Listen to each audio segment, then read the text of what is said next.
子供の頃、人形が無性に怖かったことはないだろうか。田中君は祖母がまるで自分の子供であるかのように可愛がっていた髪の長い日本人形が小さい頃からずっと恐ろしかった。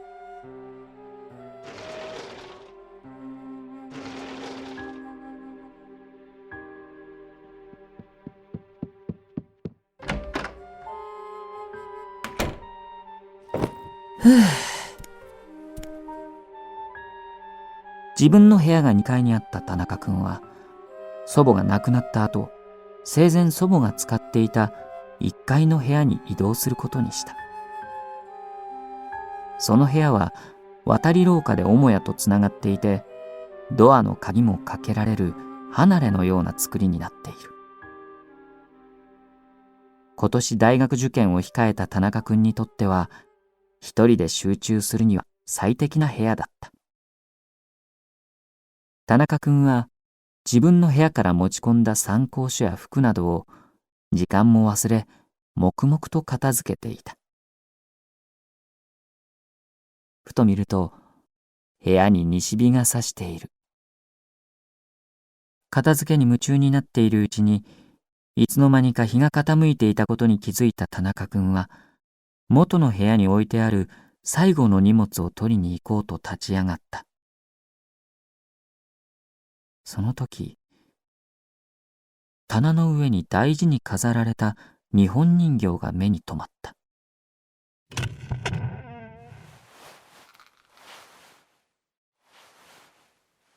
田中君は人形のケースを開けると、手に取り、まじまじと見つめた。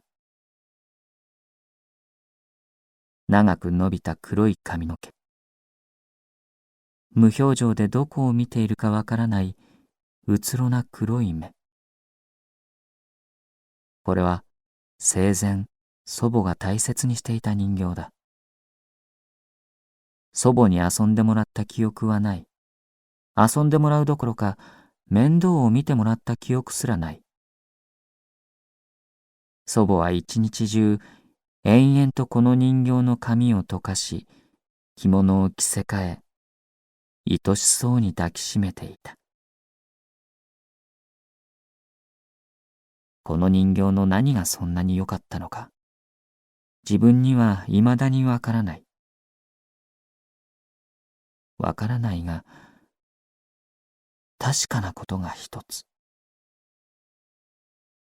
この人形には、昔から得体の知れない気持ち悪さがあった。まるで命でも宿っているかのような目がこちらをずっと見ているような気がしてならず、恐ろしかった。元のようにケースに戻しても見られているような感覚はなくならない。田中君は気味が悪くて人形を庭の物置にしまい込んだ。家の中にすら置いておきたくなかったのだ。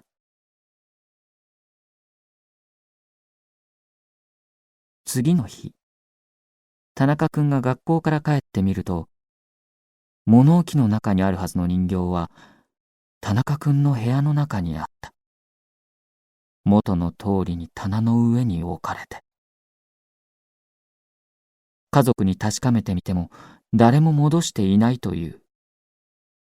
不思議に思いつつももう一度物置にしまい込んだが、やはり次の日になると元通りの場所に戻っている。何度物置にしまっても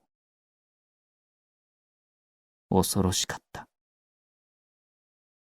あの視線だけでも恐ろしいのに、どれだけやってもあの人形は戻ってくる。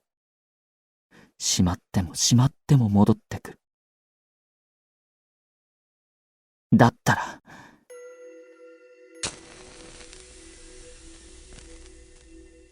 田中君は庭で焚き火をした。人形に灯油をかけ点火する。みるみるうちに炎は勢いを増し、人形は燃えた。炎に巻かれた髪は縮れ、顔はただれ、見ている方が不快になるほど醜く歪んでいった。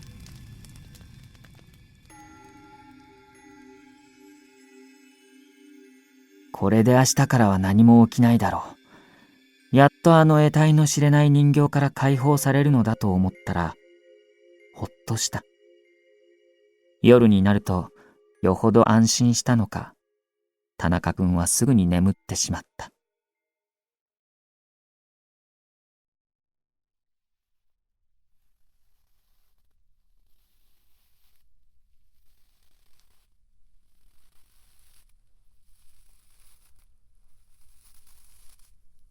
眠いながらも奇妙な音がすることに気づき、田中君は目が覚めた。その奇妙な音は自分の布団の周りをぐるぐると回るようにゆっくりと動いている。自分が寝ている間に家族の誰かが部屋の中に入ってきたのだろうか。でもこの部屋の鍵はかけておいたはずだ。窓も全部鍵を閉めた。田中君は疲れてるから空耳でも聞こえたんだろうと思い、布団をかぶり直した。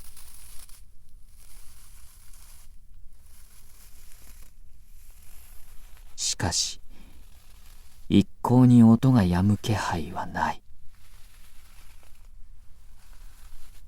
音が気になって仕方がない田中君は完全に目が覚めてしまい、そっと目を開けて部屋の中を見渡した。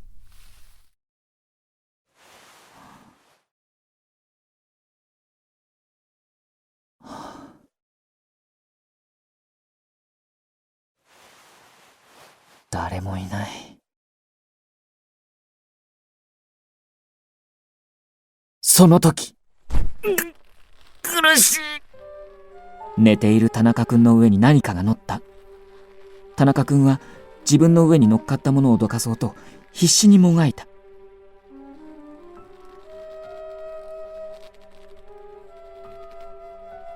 息も絶え絶えに必死に目を開けると、ぎょろりと何かが光った。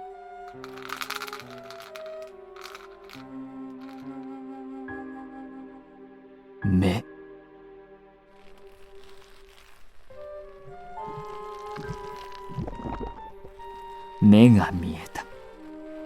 髪は縮れ、肌は黒く焼けただれ、着物も焼けすすまみれ。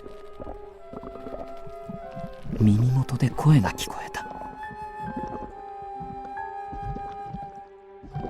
憎い、憎い。私を焼いたお前が憎い。焼いてやろう。お前も同じく。焼いてやろうよ。